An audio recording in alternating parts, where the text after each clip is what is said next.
তো এসে দেখছি আমাদের রুটি আর সেই সকালে সর্ষে ঢেঁড়স। আমার একদম খেতে ইচ্ছা করছে না।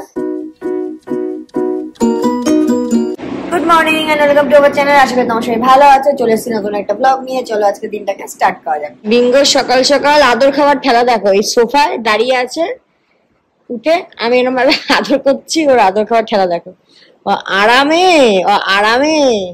কি হয়েছে বাবা, আরাম লাগে?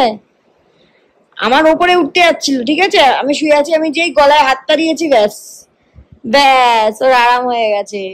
কি হয়েছে বাবা? বাবান গেছে সকাল সকাল বাজারে, তোকে বললাম আজকে একটু মাছ নিয়ে আয়, তো গেছে মাছ আনতে। তো এখানে অলরেডি দিদি ব্রেকফাস্ট করা হয়ে গেছে, তো ও আসলে দেন আমরা ব্রেকফাস্ট করব। আমি খাবো, আমি এখন দুদিন ধরে রুটিই খাচ্ছি, মিউসলিটা বন্ধ করে দিয়েছি। মিউসলিটা খেলে না আমার খুব এই বেলার দিকে খিদে পায়, তো মিউসলি খাওয়াটা বন্ধ করেছি কদিনের জন্য। তো এরকম পাকা চুল হয়ে গেছে, বয়স হয়ে যাচ্ছে আমার। দেখো এখনই দেখলাম একটা, এটা যদিও শ্যাম্পু করলে বেশি বোঝা যায়, একটা দুটো আছে। তো এখন বাবান গেছে বাজারে, ও আসলে দেন করবো হচ্ছে ব্রেকফাস্ট। না বাবা, কোন খেলনাটা পছন্দ? নাও নাও তো, কোন খেলনাটা নেবে? ও কোন দিক দিয়ে এসে নেবে? কোন দিক পাচ্ছ না নিতে? কোন খেলনাটা নেবে? নাও, হ্যাঁ নাও তো, দেখি কোনটা পছন্দ তোমার। পড়ে যেও না, হ্যাঁ পড়ে যেও না শুধু। এখন বাজে 1টা, তো আমি বিঙ্গোর খাবারটা একটু রেডি করি।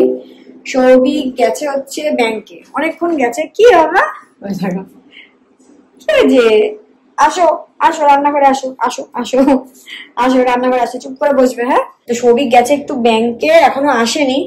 বাবা বসো, ওখানে বসো, আমি দেবো খেতে, তুমি বসো। আমি আর বিঙ্গো এখন বাড়িতে একা, বিঙ্গো এখন চুপ করে শুয়েছিল। শোনা বাবা, বসো। তো আমি এসেছিলাম ব্যাংকের কাজ হয়ে গেছে, কিন্তু এই 5 মিনিট আসতে পুরো সেদ্ধ হয়ে গেছে, যা গরম পড়েছে। তো এখন যাচ্ছি বাড়ি গিয়ে একটু ফ্রেশ হই, পুরো ঘেমে গেছে। বাবা আজকে গরমে গেলি, কি অবস্থা রে তোর? কেমন কষ্ট হলো? হ্যাঁ তাতেই চলে এসেছিস। হ্যাঁ আমি সেটাই সবাইকে বলছিলাম, আমরা তো ভাবো এই গরমে অফিসে যেতাম, মানে লাস্টের কয়েক মাস তো এমন হয়েছে আমরা খর্দা থেকে বাইকে করে যেতাম টালিগঞ্জ অফিসে। তখনও তো এত গরম ছিল, কিন্তু ওই যে বলে না অভ্যাস মানুষের, তখন এত কষ্ট হতো না। লোকাল ট্রেনও তো যেতাম এই গরমে। সেটাই আমি সৌভিককে বলছিলাম যে মানুষের অভ্যাস, মানে মানুষ হচ্ছে অভ্যাসের দাস। এখন রোদে না বেরিয়ে এমন অবস্থা হচ্ছে, মানে একটু রোদ দেখলেই মনে হয় মানে শরীর খারাপ লাগে। আর লাগে না, সিরিয়াসলি শরীর খারাপ হয়ে যায়, এই হচ্ছে ব্যাপার। বাবার কাছে এসেই ওয়ারেস খেয়েছে ঢুকেই। তো যাই হোক, এই জাস্ট লাঞ্চ করতে বসলাম। তো আজকে সৌভিক বাটা মাছ নিয়ে এসেছিল, তো দিদি বাটা মাছের ঝাল করেছে, আর ঢেঁড়স পোস্ত করেছিল রাতের জন্য। না পোস্ত না, সরি, সর্ষে ঢেঁড়স। তো সর্ষে ঢেঁড়স করেছিল রাতের জন্য, বাট আমি শরীর করলাম একটুখানি খাই, এখন খাই কারণ লেবু কেটেছে। এবার ডাল দিয়ে খাওয়ার মতো কিছু খুঁজে পাচ্ছিল না, তো তাহলে ঢেঁড়সটাই খাই। তো চলো লাঞ্চ টাঞ্চ করে নি, দেখা হচ্ছে বিকালে। সৌভিক স্টাডি রুমে প্রজেক্ট বোঝাচ্ছে, ঠিক আছে, আর বিঙ্গো টুক করে গিয়ে ওর ঘরে পড়ার জুতোটা নিয়ে এসছে। নিয়ে এসে দেখো চুপ করে বসে আছে। সৌভিক কিন্তু এখনো জানে না যে ওর জুতোটা নিয়ে এসছে। ও দেখলে আজকে তোর হবে। তুই জুতো নিয়ে সোফায় উঠছিস তো, তুই জুতো নিয়ে সোফায় উঠছিস তো, তুই জুতো নিয়ে সোফায় উঠছিস তো, তোর চেপে দেবো। তুই জুতো নিয়ে সোফায় উঠছিস তো বাবা?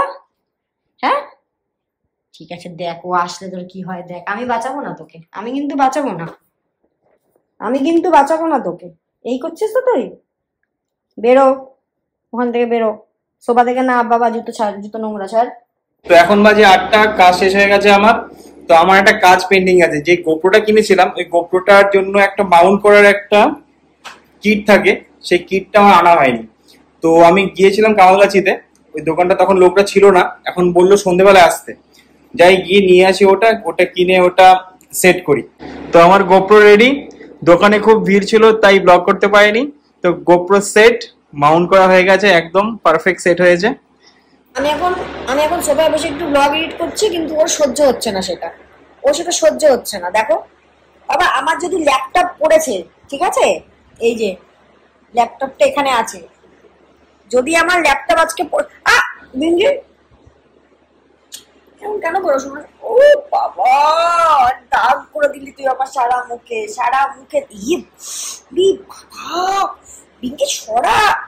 এখন বাজে 10:30, তো আমি বিঙ্গোর খাবারটা চলে এসছিস? আচ্ছা, তো আমি বিঙ্গোর খাবারটা রেডি করবো বলে এসছি রান্নাঘরে, তো এসে দেখছি আমাদের রুটি আর সেই সকালের সর্ষে ঢেঁড়স। আমার একদম খেতে ইচ্ছা করছে না, তা আমি তোমার ওই ফ্রাইড রাইস আর চিলি চিকেন অর্ডার করেছি, ঠিক আছে। এবার সৌভিক এসছে, সৌভিক ছিল ওই ঘরে, এসছে বলছে তুই কি অর্ডার করেছিস রে? কিছু না তো, বলছে একটা জুপ করে আওয়াজ হলো, যখন অর্ডার করি তখন জোম্যাটোতে তেমন একটা আওয়াজ হয় না, বলে কি একটা জুপ করে আওয়াজ হলো। সত্যি বাবা তোর কি কান রে বাবা। আমাদের ফ্রাইড রাইস আর চিলি চিকেন এসে গেছে। আচ্ছা বাবান, আমি একটা কথা বলবো। তুই যে বললি, শোন শোন, তুই যে বললি আজকে তুই ডিনার করবি না, হ্যাঁ আবার জুম করে আওয়াজ হচ্ছে, কি অর্ডার করেছিস? হ্যাঁ বলছিস? সৌভিক বলে আজকে আমি খাবো না, আমার পেট ভর্তি, আমার খেতে ইচ্ছা করছে না, আমি শুয়ে পড়ি। আমি ঠিক আছে, তাহলে আমি যা খাবো তুই খাবি না তো? বলে বল বল, তুই সবসময় এরকম করিস, আমি যখনই বলি খাবো না তখনই তুই ভালো মন্দ কিছু খাস। তো ডিনার এবার অল্প দিয়ে এত দিস না। এটা সরে যাও সরে যাও সরে যাও সরে যাও। তো চলো ডিনার করে নিই, আর ব্লগটাকে আজকের মধ্যে এখানে শেষ করলাম। যদি ভালো লাগে থাকে প্লিজ লাইক শেয়ার সাবস্ক্রাইব করো। Good night.